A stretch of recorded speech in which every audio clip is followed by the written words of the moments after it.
ये संख्या अगर 2000 की है तो 2000 में एक भी वोटर कम नहीं है। 2000 के 2000 मतदाता हैं। ये कहीं से मंगवाए नहीं गए हैं, ये नगर पालिका क्षेत्र में ही रहते हैं। आप तो मुझे सबसे बुज़दिल व्यक्ति लगे जो आप इस प्रकार का सहारा ले रहे हैं। नगर पालिका क्षेत्र की जनता का सहारा लो और आमने सामने आंख में आंख डाल के फाइट करो। उत्तराखंड निकाय चुनाव का प्रचार प्रसार का अब अंतिम दौर है। अभी हम बड़कोट में हैं। बीजेपी के प्रत्याशी हमारे साथ मौजूद हैं, अतुल रावत। उनसे हम बात करते हैं कि आखिरकार जो प्रचार प्रसार का अब अंतिम रूप है, किस तरीके से जनता का समर्थन मिल रहा है। सर, आज आपने अपना शक्ति प्रदर्शन भी किया मार्केट में, क्या जनता का रिस्पॉन्स है? धन्यवाद चौहान जी, और मैं आपके चैनल के माध्यम से बड़कोट में पुनः स्वागत करता हूं। जो आप दोबारा आए और आप इस चुनाव को बहुत करीब से देख रहे हैं। मैं समझता हूं ये बड़कोट के इतिहास में पहले बार हुआ है कि आज भारतीय जनता पार्टी के प्रत्याशी की 2 सभाएं हुई। एक सभा प्रातः 9:30 बजे माननीय मुख्यमंत्री जी के साथ हुई और आज दूसरी सभा शक्ति प्रदर्शन की अभी क्लोजिंग हो गई। आप लोगों ने देखा होगा सुबह भी और अभी भी जो ये जन सैलाब उमड़ रहा है, ये भारतीय जनता पार्टी की बोई हुई फसल है।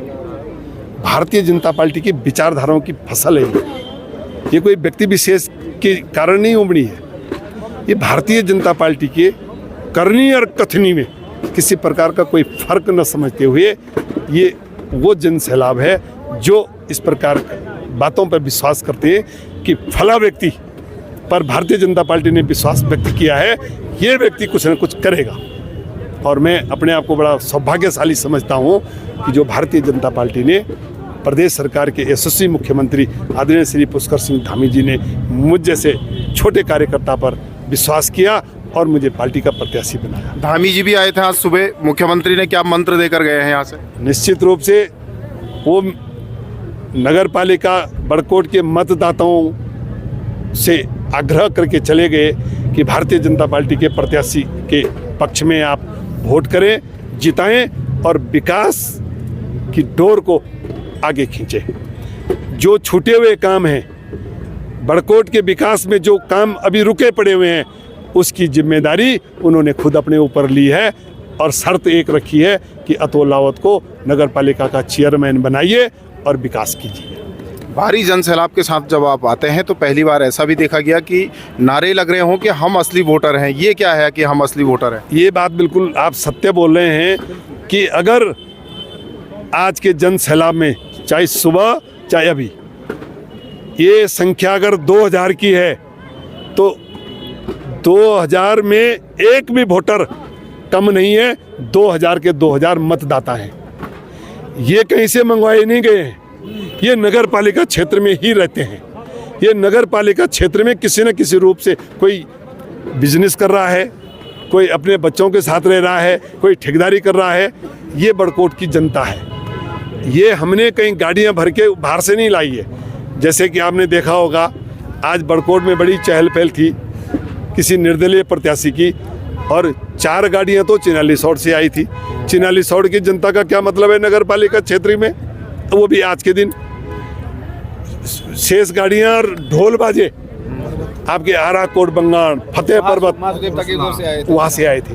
हौसला पानी सांकरी, क्या मतलब है आज नगर पालिका क्षेत्र की जनता क्या कम दिखाई दे रही है जो आप बाहर से ला रहे हैं? सीधा सीधा संदेश है कि नगर पालिका क्षेत्र में, नगर पालिका की कुर्सी में तुम दूसरे दरवाजे से आना चाह रहे हैं। अच्छा। और जनता को ये एहसास कराना चाह रहे हैं कि देखो हम कितने पावरफुल व्यक्ति हैं। नहीं, आप तो मुझे सबसे बुज़दिल व्यक्ति लगे जो आप इस प्रकार का सहारा ले रहे हैं। नगर पालिका क्षेत्र की जनता का सहारा लो और आमने सामने आंख में आंख डाल के फाइट करो। जनता अपने आप बताती है, जो व्यक्ति योग्य होगा वो जीत के आएगा। घोषणा पत्र में आपने कहा है कि बुजुर्गों को आप काजू किशमिश देंगे, बच्चों के लिए खिलौने देंगे और गर्भवती महिलाओं के लिए पौष्टिक आहार देंगे। कुछ अलग सा घोषणा पत्र है आपका। बिल्कुल, ये मैंने बहुत करीब से महसूस किया। अच्छा। और ये आपके चैनल के माध्यम से उन माता और बहनों को भी ये संदेश है मेरी ओर से कि जेंट्स मर्द कहीं ना कहीं चुनाव में इन्वॉल्व हो जाता है, कहीं पे शराब पीता है, कहीं पे मदिरा, मीट, मसाला। माता और बहनें ज़्यादा से ज़्यादा कहीं एक चाय और एक समोसा ले लेते हैं। मैंने ये प्रतिज्ञा की है कि माताओं को और बुजुर्ग महिलाओं को नगर पालिका की ओर से एक विशेष पैकेज मिलना चाहिए और वो पैकेज मैं 5 साल तक दूंगा। जो जिस प्रकार की भी कंडीशन हो उस परिवार की, नगर पालिका बोर्ड में बाकायदा मैं प्रस्ताव निकालूंगा और उस नियम को मैं इम्प्लीमेंट करवाऊंगा पूरे नगर में। उनकी संख्या कितनी हो मैं सरकार से ये व्यवस्था करवाऊंगा, ये मेरी जिम्मेदारी है। अच्छा, आपने दूसरी रैलियां भी देख ली, अपनी रैली भी देख ली आपने, अब तो माहौल क्लियर हो गया होगा। क्या मन लग रहा है जनता का नगर की रैलियों से भी? और जब हम प्रचार करने के लिए जा रहे हैं, लोग हमें एडवांस में बधाई दे रहे हैं और मैं ये कह रहा हूँ कि इस चीज़ को आप उस दिन देना जिस दिन रिजल्ट निकलेगा। अभी आप हमारे साथ जुड़े रहो। इसलिए मैं सनातन धर्म को भी मानता हूँ, उत्तराखंड का निवासी हूँ और देवी देवताओं को भी मानता हूँ। भगवान से एडवांस चलना ठीक नहीं और ये नैतिक जिम्मेदारी है जिम्मेदार व्यक्ति की कि अगर कोई भगवान से भी आगे चलने का प्रयास करता है तो हमारा नैतिक कर्तव्य बनता है उसको रोकना कि नहीं, समय पर ही जो चीज़ समय पे होगी वो अच्छी लगेगी। अच्छा, बाबा बौखनाग का आशीर्वाद लेने कब जाएंगे? आपने कहा कि बाबा बौखनाग ने ही मुझे भेजा है। बाबा बौखनाग मेरा सारा कार्यक्रम, मेरा सारा परिवार, मेरा सारा हिसाब किताब बाबा बौखनाग के हिसाब से चलता है और वो काम मैं करता ही नहीं हूँ जिसमें बाबा बौखनाग जी हाँ नहीं करते हैं। यहाँ तक कि मेरे घर में 3 बहुएं आई हैं, बाबा बौखनाग ने तय की है कि इस लड़की की जन्मपत्री सही है, जो मेरी बहुएं हैं। अब आप अंदाज लगाइए कि बाबा बौखनाग के प्रति कितनी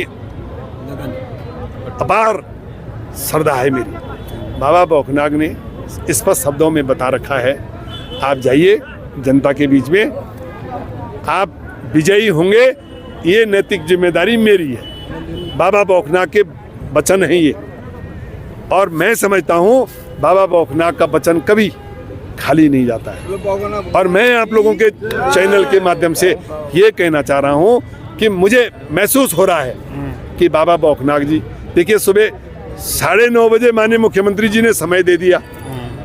जिस समय 9:30 बजे उत्तराखंड में सो के नहीं उठते हैं लोग, अरे पूरा मैदान भर गया। तो बाबा बौखनाग की कृपा नहीं है तो किसकी कृपा है? माननीय मुख्यमंत्री जी थोड़ी गए किसी घर में, आओ हम आ रहे हैं, पता लगा मुख्यमंत्री जी आ रहे हैं, दौड़े चले आए, लोग बिना नहाए धोए आ गए। तो बाबा बौखनाग की वो कृपा है इस धरती के ऊपर, इस क्षेत्र में और हमारे ऊपर, जिसको हम कभी भूल नहीं सकते। Thank you. दैनिक उत्तराखंड से बात करने के लिए बहुत बहुत धन्यवाद। धन्यवाद।